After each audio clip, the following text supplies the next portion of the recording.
तो first system है micro system. पहले सिस्टम को उसने नाम दिया माइक्रो सिस्टम। एक बच्चा अहमद किसी फैमिली में पैदा हुआ, फैमिली में वो नर्चर हुआ, उसको फैमिली ने सपोर्ट किया। तमाम 5 स्टेजेस को इस मिसाल के जरिए समझ सकते हैं।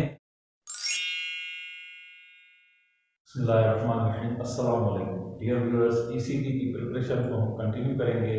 आज का हमारा टॉपिक है ब्रॉनफेन-ब्रेनर्स इकोलॉजिकल सिस्टम्स। ब्रॉनफेन-ब्रेनर ने एक फ्रेमवर्क दिया टू अंडरस्टैंड ह्यूमन डेवलपमेंट, और ये ह्यूमन डेवलपमेंट उसने बताया ये शेप होती है इन 5 इंटरकनेक्टेड सिस्टम्स। तो आइए देखते हैं कि ये 5 इंटरकनेक्टेड सिस्टम्स कौन से हैं।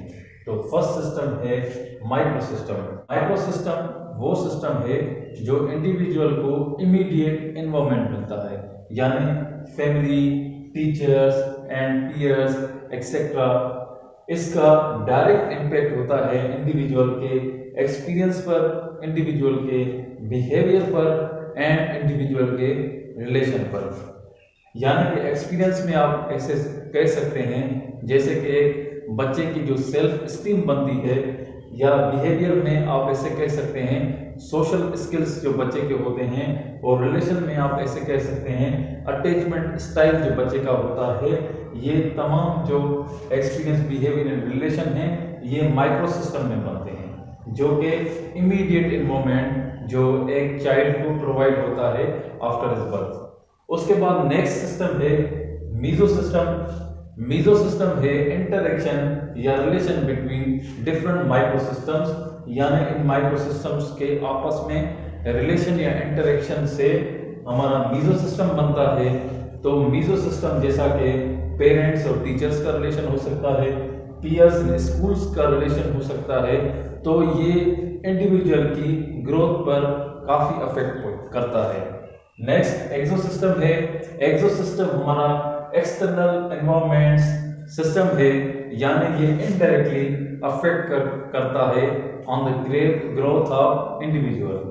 जैसे पेरेंट्स की जो वर्क प्लेस है वो अफेक्ट करती है इंडिविजुअल की ग्रोथ पर, यानी पेरेंट्स कहाँ पर काम कर रहे हैं और काम के बाद क्या बच्चे को वो उसकी स्टडी में हेल्प कर रहे हैं या उसके साथ कुछ वक्त गुजार रहे हैं। इसके साथ साथ गवर्नमेंट पॉलिसीज बच्चे या इंडिविजुअल की ग्रोथ पर किस तरह असरअंदाज हो रहा है, ये तमाम चीजें हम एक्सो सिस्टम में पढ़ते हैं।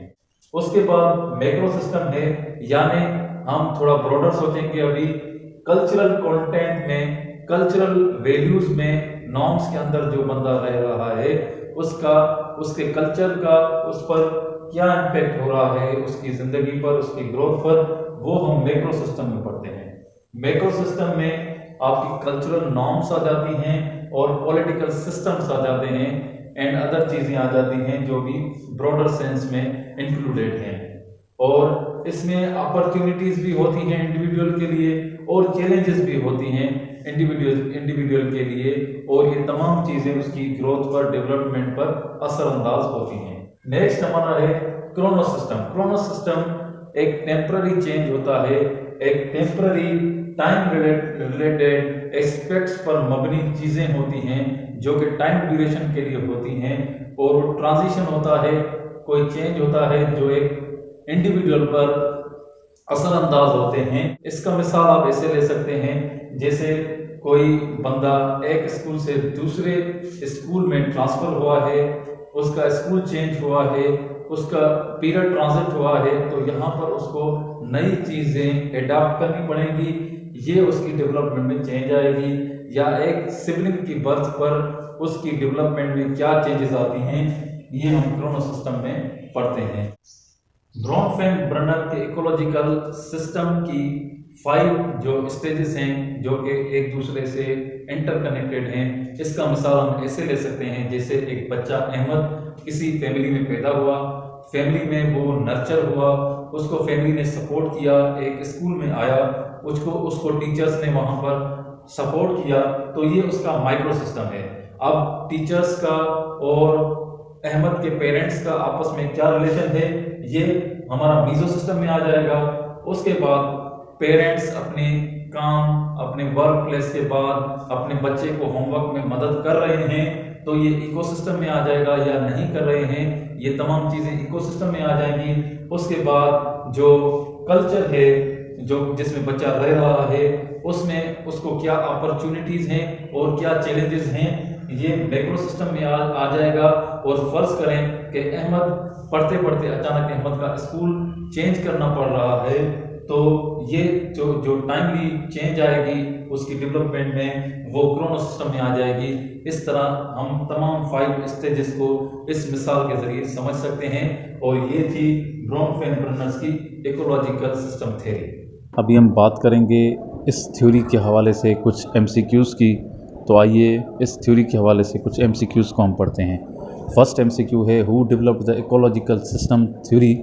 सही आंसर है बी, ब्रॉनफेन-ब्रेनर।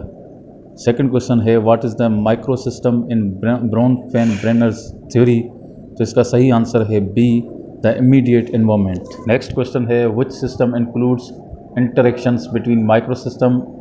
तो इसका सही आंसर है A, meso system. Next question है what is an example of the exosystem. सही आंसर है सी, parents work place. Next question है which system refers to the broader cultural context. सही आंसर है C, macro system. Next question है what does the chrono system refer to. सही answer है A, temporal aspects of development. Seventh question है according to Bronfenbrenner development is shaped by. सही answer है C, interactions between multiple systems. Eighth question है which system includes parent teacher relationship. सही answer है B, meso system. Next question है what is the example of the macro system. सही answer है C, cultural values. Last question है Bronfenbrenner's theory emphasises the importance of. सही answer है C, environmental interaction. ये थी Bronfenbrenner's theory of ecological systems. Next video में हम next topic के हवाले से बात करेंगे और अपनी ECT की प्रिपरेशन को कंटिन्यू करेंगे। अपना ख्याल रखिएगा। अल्लाह हाफ़िज़।